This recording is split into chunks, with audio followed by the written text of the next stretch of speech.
Hi friends, आप सभी का आपके अपने यूट्यूब चैनल ईपीएससी इन्फो 24 में स्वागत है। तो दोस्तों, हम उम्मीद करते हैं कि आप सभी लोग स्वस्थ होंगे और खुश होंगे।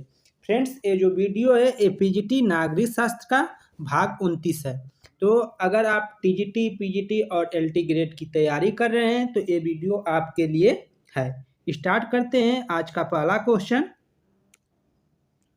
क्वेश्चन है फ्रेंड्स, निम्नलिखित में से किस संस्था द्वारा राष्ट्र की भुगतान संतुलन की समस्या के समाधान हेतु ऋण दिया जाता है? एक ऑप्शन है विश्व बैंक, दूसरा है अंतर्राष्ट्रीय वित्त निगम, तीसरा है अंतर्राष्ट्रीय मुद्रा कोष और चौथा है अंतर्राष्ट्रीय विकास एजेंसी। तो आंसर हो जाएगा अंतर्राष्ट्रीय मुद्रा कोष। अंतर्राष्ट्रीय मुद्रा कोष द्वारा राष्ट्रों की भुगतान संतुलन की समस्या के समाधान हेतु ऋण उपलब्ध कराया जाता है। व्याख्या देख लीजिए फ्रेंड्स। अंतर्राष्ट्रीय मुद्रा कोष द्वारा सदस्य देशों के भुगतान संतुलन की समस्या के समाधान हेतु ऋण प्रदान किया जाता है। आईएमएफ की स्थापना 1944 में की गई। इसका मुख्यालय वाशिंगटन डीसी में है। आईएमएफ अर्थात अंतर्राष्ट्रीय मुद्रा कोष। ठीक है, आगे देख लीजिए। अंतर्राष्ट्रीय राजनीति में व्यवस्था दृष्टिकोण को लागू करने का श्रेय किसे दिया जाता है? अंतर्राष्ट्रीय राजनीति में व्यवस्था दृष्टिकोण को किसमें दोस्तों? तो अंतर्राष्ट्रीय राजनीति में व्यवस्था दृष्टिकोण को लागू करने का श्रेय किसे दिया जाता है? आंसर हो जाएगा फ्रेंड्स मार्टन कापलान को। मार्टन कापलान को अंतर्राष्ट्रीय राजनीति में व्यवस्था दृष्टिकोण को लागू करने का श्रेय दिया जाता है। व्याख्या देख लीजिए। व्याख्या है फ्रेंड्स, अंतर्राष्ट्रीय राजनीति में व्यवस्था दृष्टिकोण को लागू करने का श्रेय मार्टन कापलान या कैपलान को दिया जाता है। कैपलान ने अंतर्राष्ट्रीय राजनीति व्यवस्था सिद्धांत के 6 सोपान बताए हैं। वह कौन कौन से है? शक्ति संतुलन, शिथिल द्विध्रुवी व्यवस्था, दृढ़ द्विध्रुवी व्यवस्था, 4th है सार्वभौमिकता, 5 है सोपानी व्यवस्था और 6 है इकाई वीटो। तो फ्रेंड्स, इसके अनुसार जो मार्टन कापलान है उन्होंने 6 सोपान बताए हैं जो ये मुख्य हैं। और एक है राजनीतिक विज्ञान में व्यवस्था सिद्धांत को लागू करने का श्रेय डेविड ईस्टन को दिया जाता है।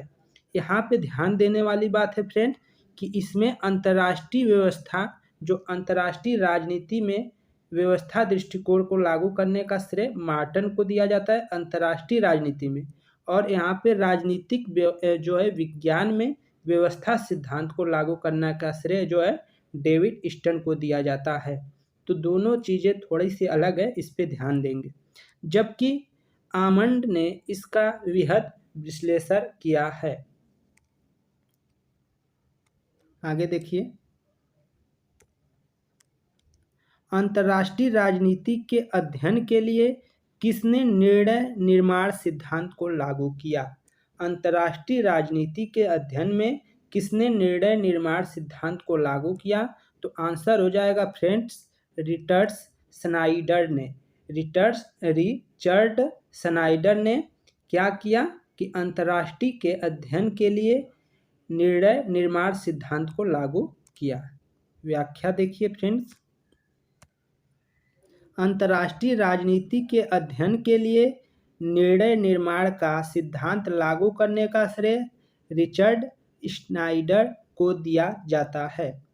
और ऑप्शन जो है एक और हेंस जे मार्गेथाउ को यथार्थवादी सिद्धांत की व्याख्या किया गया इनके द्वारा। केपलान को व्यवस्थावादी सिद्धांत की व्याख्या किया गया है। जॉर्ज लिस्का का संतुलन सिद्धांत की वृहद व्याख्या किया गया है इनके द्वारा। आगे देखिए, 49 नंबर क्वेश्चन है, किस विद्वान के अनुसार राजनीतिक विज्ञान राज्य के अतीत, वर्तमान व भविष्य का अध्ययन है? किस विद्वान के अनुसार राजनीतिक विज्ञान राज्य के अतीत, वर्तमान व भविष्य का अध्ययन है? तो वो आंसर हो जाएगा फोर्थ, गैटिल के अनुसार। गैटिल के अनुसार क्या है कि राजनीतिक विज्ञान राज्य के अतीत, वर्तमान और भविष्य का अध्ययन है, ऐसा गैटिल का मानना है या गैटिल द्वारा परिभाषा दिया गया है। व्याख्या है, गैटिल्य ने राजनीतिक विज्ञान को राज्य के अतीत, वर्तमान व भविष्य का अध्ययन बताया है, जबकि गार्नर का मानना है कि राजनीतिक विज्ञान का आरंभ एवं अंत राज्य के साथ होता है। अगला है फ्रेंड्स 50 नंबर क्वेश्चन, विकास प्रशासन शब्द का प्रयोग सबसे पहले किस विद्वान ने किया? विकास प्रशासन शब्द का प्रयोग सबसे पहले किस विद्वान ने किया था? तो आंसर हो जाएगा दोस्तों यूएल गोस्वामी। यूएल गोस्वामी ने विकास प्रशासन शब्द का प्रयोग पहले किया था। व्याख्या देख लीजिए। विकास प्रशासन की अवधारणा विकासशील देशों में लोक प्रशासन के तुलनात्मक अध्ययन की सह-उपज है। इस शब्द का सर्वप्रथम प्रयोग 1955 में यूएल गोस्वामी ने किया था, परंतु इसे औपचारिक मान्यता अमेरिकन लोक प्रशासन समिति के तुलनात्मक प्रशासन समूह के प्रयास से प्राप्त हुआ। आगे देखिए 51 नंबर क्वेश्चन है फ्रेंड्स, भारत में जिला अधिकारी के पद का सृजन किस वर्ष किया गया? आंसर हो जाएगा दोस्तों 1772 में किया गया। व्याख्या देखिए, भारत में जिला अधिकारी के पद का सृजन 1772 में वारेन हेस्टिंग द्वारा किया गया था। उस समय जिला अधिकारी को दीवानी संबंधी मुकदमे देखने का अधिकार प्राप्त था। आगे देखिए 52 नंबर क्वेश्चन है, भारतीय राजस्व सेवा के अधिकारियों का प्रशिक्षण किस शहर में किया जाता है? भारतीय राजस्व सेवा के अधिकारियों का प्रशिक्षण किस शहर में किया जाता है? आंसर हो जाएगा दोस्तों नागपुर। आंसर क्या हो जाएगा? नागपुर। व्याख्या देख लीजिए, भारतीय राजस्व सेवा के अधिकारियों का प्रशिक्षण नागपुर में होता है, जबकि चयन के बाद नवनियुक्ति के समय सभी प्रशासनिक अफसरों जिनका यूपीएससी द्वारा चयन होता है का शुरुआती कुछ दिनों में एक साथ प्रशिक्षण राष्ट्रीय प्रशासनिक अकादमी लबसाना मसूरी में होता है। इसके बाद सबको विभागीय संस्थाओं में प्रशिक्षण के लिए भेज दिया जाता है। आगे देखिए 53 नंबर क्वेश्चन, भारत में राज्य लोक सेवा आयोग के किस सदस्य को मुक्त करने का अधिकार प्राप्त है? क्वेश्चन एक बार दोबारा सुन लीजिए फ्रेंड्स, भारत में राज्य लोक सेवा आयोग के किस सदस्य को मुक्त करने का अधिकार किसे प्राप्त है? किसी सदस्य को मुक्त करने का अधिकार किसे प्राप्त है? तो ये आंसर हो जाएगा दोस्तों राष्ट्रपति को। राष्ट्रपति को ही यह अधिकार है कि वो राज्य लोक सेवा आयोग के किसी सदस्यों को क्या कर सकता है? मुक्त कर सकता है। व्याख्या देखिए, भारतीय संविधान के अनुच्छेद 317 के अंतर्गत लोक सेवा आयोग के अध्यक्ष और सदस्यों को हटाने का प्रावधान किया गया है, जिसके तहत राज्य लोक सेवा आयोग के किसी सदस्य या अध्यक्ष को केवल कदाचार के आधार पर राष्ट्रपति द्वारा हटाया जा सकता है। इसके अंतर्गत राष्ट्रपति उच्चतम न्यायालय के निर्देश में एक जांच समिति गठित करवाएगा एवं उसके प्रतिवेदन के आधार पर राष्ट्रपति द्वारा उसे हटाया जाएगा। आगे देखिए 54 नंबर क्वेश्चन, निम्नलिखित में से किस देश में सर्वोच्च न्यायालय को विधायिका का तृतीय सदन माना जाता है? आंसर हो जाएगा फ्रेंड्स अमेरिका। संयुक्त राष्ट्र अमेरिका को देश में सर्वोच्च न्यायालय को क्या है? विधायिका का तृतीय सदन माना जाता है अमेरिका में? व्याख्या देखिए। संयुक्त राज्य अमेरिका में सर्वोच्च न्यायालय को विधायिका का तृतीय सदन माना जाता है। अमेरिका में सर्वोच्च न्यायालय को असीमित शक्तियां प्राप्त है। इसी असीमित शक्तियों की सक्रियता के कारण इसे तृतीय सदन की संज्ञा देकर आलोचना की जाती है। अमेरिकी सर्वोच्च न्यायालय सरकार द्वारा पारित अधिनियमों को वैध घोषित कर सकता है। एक बार दोबारा सुन लीजिए। अमेरिकी सर्वोच्च न्यायालय सरकार द्वारा पारित अधिनियमों को अवैध घोषित कर सकता है। दोस्तों यहाँ वैध पढ़े थे, ये अवैध घोषित कर सकता है, इसको आप ध्यान में रखेंगे। ये हमारे भी यहाँ पे है, ठीक है। व्याख्या देखिए। क्वेश्चन, निम्नलिखित में से कौन सी विशेषता अमेरिकी संघानात्मक व्यवस्था में नहीं पाई जाती है?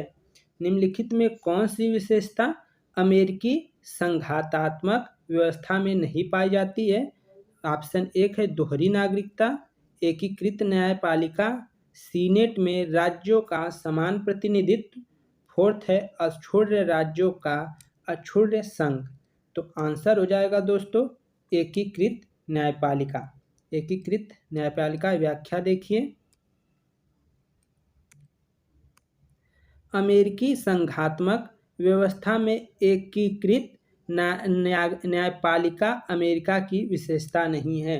अमेरिकी संघात्मक व्यवस्था में एकीकृत न्यायपालिका अमेरिका की विशेषता नहीं है, अमेरिका संविधान की विशेषता नहीं है। यह विशेषता भारतीय नागरिक जो न्यायपालिका है उसकी है। अमेरिकी संघानात्मक व्यवस्था की प्रमुख विशेषताएं निम्न है। वो विशेषताएं क्या है ये देख लीजिए। संघात्मक शासन प्रणाली है, दोहरी नागरिकता है अमेरिका में, संविधान की सर्वोच्चता है, स्वतंत्र और निष्पक्ष न्यायपालिका है, शक्तियों का विभाजन है, और 6 है व्यवस्थापिका के उच्च सदन में समान प्रतिनिधि आदि क्या है अमेरिकी संघानात्मक व्यवस्था की प्रमुख विशेषताएं हैं। आगे चलिए 56 नंबर क्वेश्चन देखते हैं फ्रेंड्स। निम्नलिखित में से संविधान संशोधन द्वारा नीति निदेशक तत्वों को मौलिक अधिकार पर प्राथमिकता प्रदान की गई है? किस अनुच्छेद द्वारा ये आपको बताना है। ऑप्शन है 1 44वां संशोधन द्वारा, ऑप्शन 2 है 52 संशोधन द्वारा, ऑप्शन 3 है 44वां संविधान संशोधन द्वारा, और 4th है 52 संविधान संशोधन द्वारा। तो दोस्तों आंसर हो जाएगा 2 25वां संविधान संशोधन द्वारा, ठीक है। व्याख्या देखिए। 25वां संविधान संशोधन विधेयक राज्य के नीति निदेशक तत्वों को लागू करने में आ रही बाधाओं को दूर करने के लिए लाया गया था। इसके तहत नीति निदेशक तत्वों को मौलिक अधिकारों पर प्राथमिकता दी गई। आगे देखिए 57 नंबर क्वेश्चन। निम्नलिखित में से कौन विचारक स्वतंत्रता व समानता को एक दूसरे का विरोधी नहीं मानता? निम्नलिखित में से कौन विचारक स्वतंत्रता व समानता को एक दूसरे का विरोधी नहीं मानता? ऑप्शन 1 है पेरेटो, हायेक, फ्रीडमैन, हॉब्स हाउस। तो कौन है आंसर हो जाएगा 4 हॉब्स हाउस मानते हैं, ठीक है। व्याख्या देखिए। हॉब्स हाउस स्वतंत्रता और समानता को एक दूसरे का विरोधी नहीं मानते। हॉब्स हाउस ने स्वतंत्रता की सकारात्मक अवधारणा प्रस्तुत करके आदर्शवादियों की तरह यह स्वीकार किया है व्यक्ति हित सर्वहित से जुड़ा होता है और सर्वहित का आधार व्यक्तिक हित है। आगे देखिए 58 नंबर क्वेश्चन। जहाँ कानून नहीं वहाँ स्वतंत्रता नहीं, यह कथन किसका है? तो दोस्तों ऑप्शन है लास्की, ब्राइस, मैकाइबर, उपयुक्त में से कोई नहीं। तो आंसर हो जाएगा उपयुक्त में से कोई नहीं। व्याख्या देख लीजिए। जहाँ कानून नहीं वहाँ स्वतंत्रता नहीं, यह कथन जॉन लॉक का है। लॉक के अनुसार प्राकृतिक अवस्था में स्वतंत्रता एवं कानून दोनों विद्यमान थे, लेकिन कानून की व्यवस्था करने वाली कोई संस्था नहीं थी और उसके अभाव में प्राकृतिक दशा में शांति, सद्भाव, परस्पर समानता और रक्षा की जो स्थिति विद्यमान है वह बिगड़कर शत्रुता, वैमनस्य, हिंसा, परस्पर विनाश की स्थिति में बदल जाएगा। आगे देखिए 59 नंबर क्वेश्चन है, किसने कहा समानता की एक बड़ी मात्रा स्वतंत्रता की विरोधी होने के बजाय उसके आवश्यक है? किसने कहा समानता की एक बड़ी मात्रा स्वतंत्रता की विरोधी होने के बजाय उसके लिए आवश्यक है? तो ऑप्शन देखिए, बार्कर ने कहा, हाइक ने कहा, लास्की ने कहा, आर एच टॉनी ने कहा। तो दोस्तों यह कथन आर एच टॉनी का है। आर एच टॉनी ने कहा, ठीक है, कि समानता की एक बड़ी मात्रा स्वतंत्रता की विरोधी होने के बजाय उसके लिए आवश्यक है। यह कथन आपके टोनी का है। यह कथन आर ए टॉनी का है। व्याख्या देखिए, आर एच टॉनी ने स्पष्ट शब्दों में समानता तथा स्वतंत्रता को एक दूसरे के लिए आवश्यक माना है। समानता स्वतंत्रता की विरोधी नहीं है, वरन इसके लिए आवश्यक है। जबकि एक्टन और ताक वेल का कहना है कि स्वतंत्रता और समानता एक दूसरे की विरोधी शब्द है। इसका तात्पर्य यह है कि स्वतंत्रता की इच्छा समानता की संभावना को नष्ट कर देती है। आखिरी क्वेश्चन है फ्रेंड्स, संविधान के मौलिक ढांचे की अवधारणा का प्रतिपादन सर्वोच्च न्यायालय द्वारा निम्नलिखित में से किस वाद में किया गया था? तो दोस्तों आंसर हो जाएगा केशवानंद भारती वाद में। यह क्वेश्चन कई बार कई परीक्षाओं में पूछा गया है दोस्तों। यहाँ यह क्वेश्चन बहुत ही इम्पॉर्टेंट है। केशवानंद भारती वाद में व्याख्या देख लीजिए। भारतीय संविधान के मौलिक ढांचे की अवधारणा का प्रतिपादन सर्वोच्च न्यायालय द्वारा केशवानंद भारती विवाद में किया गया है, जिसमें सर्वोच्च न्यायालय द्वारा यह कहा गया है कि संसद मूल अधिकार सहित संविधान के अन्य भागों में संशोधन या परिवर्तन कर सकती है, परंतु संविधान के मूल ढांचे को समाप्त नहीं कर सकती। तो फ्रेंड्स ये क्वेश्चन पूरा समाप्त होता है। तो दोस्तों अगर वीडियो आपको पसंद आई है, थोड़ा भी पसंद आई है दोस्तों, हमारे द्वारा जो प्रयास किया जा रहा है अगर थोड़ा भी अच्छा लगा हो तो आप चैनल को सब्सक्राइब कर सकते हैं, वीडियो को लाइक कर सकते हैं। तो दोस्तों प्लीज़ आप वीडियो को लाइक करें और चैनल को सब्सक्राइब करें। अगर पसंद आ रहा हो तो, नहीं पसंद आ रहा हो तो कोई बात नहीं। तो दोस्तों आप लोगों को तहे दिल से शुक्रिया। सभी को नमस्कार।